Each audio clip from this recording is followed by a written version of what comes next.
है मैम एक प्रॉब्लम है, तो हम क्योंकि हम साइकोलॉजिस्ट हैं हम सोचते हैं प्रॉब्लम बड़ी होगी, और जब मम्मी से बात करते हैं कि होमवर्क नहीं करता, तो इसकी हैंडराइटिंग अच्छी नहीं है, ये ना जब कोई गेस्ट आता है तो नमस्ते नहीं करता और अपने खिलौने किसी से शेयर नहीं करता। तो मैं कई दफ़ा सोचती हूँ ये प्रॉब्लम है, मुझे तो ये लाइफ में कभी प्रॉब्लम लगी ही नहीं। प्रॉब्लम तो हमारे पेरेंट्स कहते थे कि खाने को अन्न ना हो, पहनने को वस्त्र ना हो और सोने के लिए छत ना हो, उसे प्रॉब्लम कहते हैं। ये कौन सी प्रॉब्लम है? लेकिन आज का अगर ज़माना देखो तो सच्ची में यही प्रॉब्लम है कि अगर एक बच्चा टिक के नहीं बैठ सकता, एक बच्चा हाइपर एक्टिव है, एक बच्चा स्कूल का होमवर्क टाइम पे नहीं करता, मम्मी की बात नहीं मानता, तो जो PTMs होती हैं, पेरेंट्स टीचर मीटिंग, उसमें जेन्युइन प्रॉब्लम नहीं डिस्कस करते। उसमें मैडम्स को आके बोलती हैं मैम ये मेरी बात नहीं मानता, ये खाना टाइम पे नहीं खाता। अब एक टीचर का रोल क्या है कि एजुकेशन का ध्यान रखना, उसके खाने पीने के रोल किसका है संभालने का? वो मदर्स का है। और मदर्स कहती हैं कि टीचर्स एक डांट लगा दे और मैं हर वक्त उसको ब्लैकमेल करती रहूं कि खाना खा ले, नहीं तो मैं आपको बताऊंगी। I would like to ask you very honestly, आप हाथ रेज करना, जो मुझे ये बताना कि क्या ये ब्लैकमेलिंग अच्छी पेरेंटिंग होती है? Please raise your hand. None of you have raised your hand. None of you. Yes? हाँ ma'am. You want to say yes or no? हाँ, thank you. अगर नो के लिए कहते हैं तो हम सब जानते हैं कि ये चीज़ें हमारी पेरेंटिंग के लिए हेल्दी नहीं है, लेकिन फिर भी हम ये सब चीज़ें क्यों रिपीट करते हैं? इसलिए रिपीट करते हैं क्योंकि विमेन जो है, मदर जो है, वो स्ट्रेस्ड आउट हो जाती है एक बच्चे की पेरेंटिंग से। अब आप सोचिए जो टीचर्स 40 बच्चों को पेरेंटिंग ही तो कर रही है ना क्लास में, उनका स्ट्रेस का लेवल देखिए कितना ज़्यादा होता है। उसके बावजूद हम मदर्स आके टीचर से एक्सपेक्ट करते हैं कि ये उल्टा बोलता है, आप इसको समझाइए, ये मदर्स की डिसरिस्पेक्ट करता है, आप इसको समझाइए, ये होमवर्क टाइम पे नहीं करता, आप इसको समझाइए।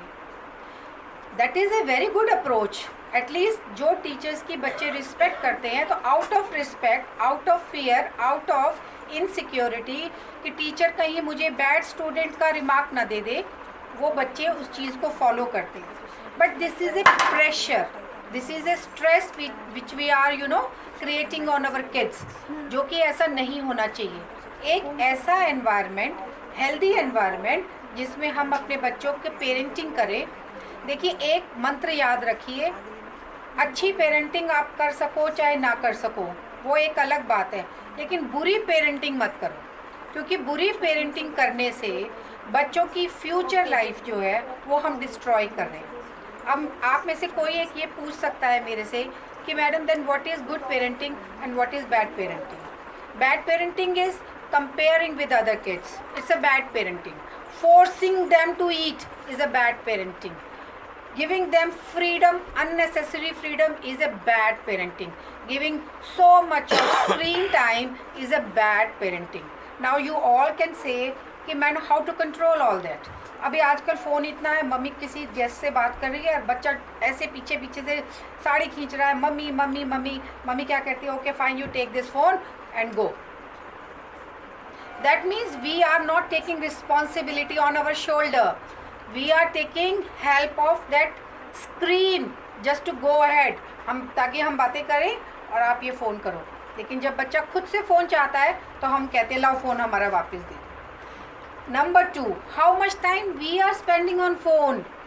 If I am spending most of my time on WhatsApp, Instagram, Facebook, बच्चा फिर उस फ़ोन का इस्तेमाल करेगा। और जब हमको चाहिए बच्चा फ़ोन ले ले तब बच्चा ले ले, जब हमको चाहिए नहीं चाहिए तो हम बच्चे को अलाउ नहीं करते हैं। ये जो स्ट्रेस है, ये जो कॉन्फ्लिक्ट है, ये जो अनक्लैरिटी है, ये क्रिएट करता है बच्चे के पेरेंटिंग में प्रॉब्लम्स।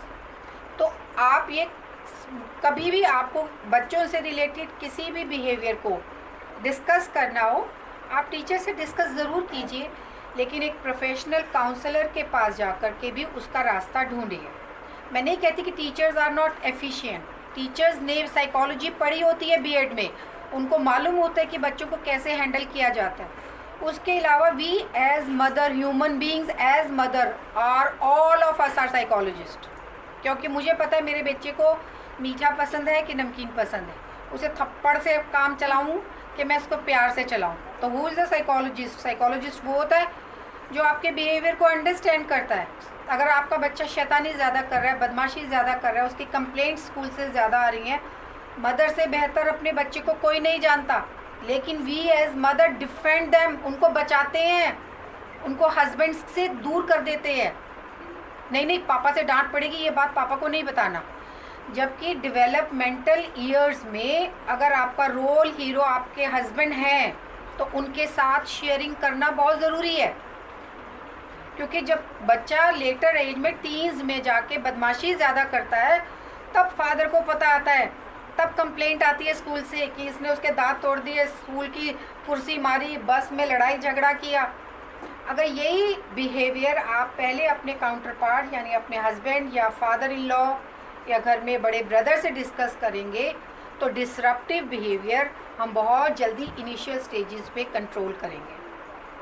बहुत चीज़ें आजकल सुनने में आ रही हैं, बच्चे साइकोपैथिक पर्सनालिटीज़ कन्वर्ट होते जा रहे हैं, लड़कियों को छेड़ते हैं, उनको बुली करते हैं, आपस में सिबलिंग राइवलरी करते हैं, बस में जाते हैं तो गैंग बन जाते हैं, उसने उसको सिर फोड़ दिया, उसने उसको गाली निकाल दी, उसने उसके साथ ये कर दिया। What is all this? क्या ये पेरेंट्स की गलती है? क्या ये स्कूल वालों की मिस्टेक है? नहीं, ये बच्चे अपनी इंडिविजुअलिटी के लिए फाइट करते हैं, which is not wrong at all. एक पर्सन, एक छोटा बच्चा इंडिविजुअल ग्रो कर रहा है, लेकिन वो किस रास्ते पे जा रहा है, हमें वो रास्ते को पहचानना है। ऐसा नहीं है कि मम्मियाँ समझ नहीं पाती, मम्मियों को समझ आता है, लेकिन वो डिफेंड करती हैं, उस बच्चे को प्यार में, ममता में बचा लेती हैं, उसे सही और गलत रास्ते का ज्ञान नहीं देते हैं। क्या आप रेज कर सकते हैं हैंड्स जिनमें से टीनेजर बच्चे जिनके हैं और उनकी मम्मियाँ उनके बैग्स को चेक करती हैं रोज़? आई एम सो हैप्पी, कुछ चेक करती हैं, कुछ नहीं भी चेक करती, क्योंकि यही उम्र है जिसमें वो अनवांटेड मटेरियल कैरी करते हैं। मुझे एक स्कूल में बुलाया गया एक टीनेजर बच्चे की काउंसलिंग के लिए, और मैंने देखा उनके बैग में से वो जो बर्फ़ तोड़ने वाला सुआ होता है ना, वो मिला, और टीचर ने कंप्लेंट की।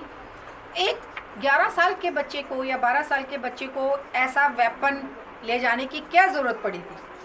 उसका रूट कॉज ये था कि जब बच्चा स्कूल में जाता था, बस में जाता था, गैंग्स बन जाते थे। वो बच्चा साइलेंट बच्चा था, उस बच्चे को झगड़ा वगड़ा करना आता नहीं था। अपने सेल्फ डिफेंस के लिए उसने एक वेपन रखना शुरू कर दिया जो कि इलीगल है। लेकिन अगर हम साइकोलॉजी बच्चे की अंडरस्टैंड करें तो हमें समझ आता है कि उस बच्चे ने इस चीज़ का इस्तेमाल क्यों किया, क्योंकि जब उसने अपने पेरेंट्स से ये चीज़ डिस्कस की, पेरेंट्स ने उसको सपोर्ट नहीं किया। तू ही बदमाश होगा, तू ही कुछ ना कुछ गलत करता होगा, तूने ही कुछ ना कुछ गलत किया। बच्चे को अंडरस्टैंड कीजिए।